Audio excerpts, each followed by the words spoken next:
তৃণমূলের বিদ্রোহী 20 জন সাংসদকে নিয়ে কী অবস্থান নিচ্ছেন? সুপ্রিম কোর্টে তা জানাতে হবে লোকসভার স্পিকার ওম বিড়লাকে। সুদীপ বন্দ্যোপাধ্যায়, কাকলি ঘোষ দস্তিদারদের মতো 20 জন বিদ্রোহী সাংসদকে দিতে হবে জবাব। জারি করা হলো নোটিশ। তৃণমূলের সাধারণ সম্পাদক অভিষেক বন্দ্যোপাধ্যায়ের আবেদনের ভিত্তিতে মঙ্গলবার এই নির্দেশ দিল দেশের প্রধান বিচারপতি সূর্যকান্তের বেঞ্চ। 2 সপ্তাহ পর হবে শুনানি। সুপ্রিম কোর্টের এদিনের নির্দেশের ফলে রাজনৈতিক মহলে চড়ছে কৌতূহলের পারদ। তবে কি তৃণমূলের জিতে আসা এই এখন এনসিপিআইতে যোগ দেওয়া 20 জন সাংসদের লোকসভার সদস্যপদ খারিজ হতে চলেছে? সুপ্রিম কোর্টে লোকসভার স্পিকারের পাশাপাশি সেক্রেটারি জেনারেলের বক্তব্য জানাতে বলা হয়েছে। মমতাপন্থী তৃণমূল শিবির এখন আশার আলো দেখছে।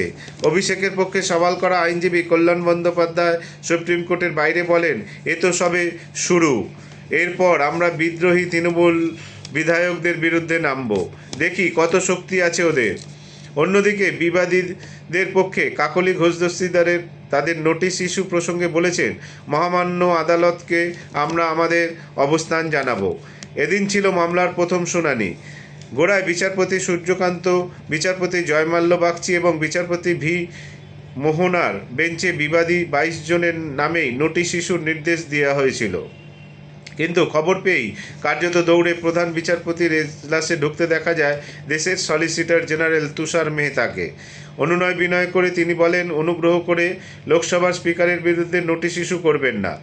তিনি সাংবিধানিক পদে রয়েছেন। তাছাড়া আমি তো এখানে তার হয়ে সওয়াল করতে হাজির, ফলে আর নোটিশ ইস্যুর প্রয়োজন নেই। পাল্টা কল্যাণবাবু বলেন, নোটিশে কিসের আপত্তি?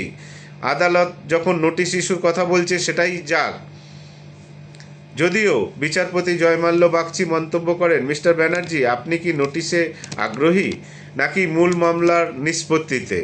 সলিসিটর জেনারেল তখন এসেই গেছেন, তখন আমরা নোটিশ ইস্যু করছি না, তবে স্পিকারের রেসপন্স জানতে চাইছি। বাকিতে নোটিশ ইস্যু করা হচ্ছে।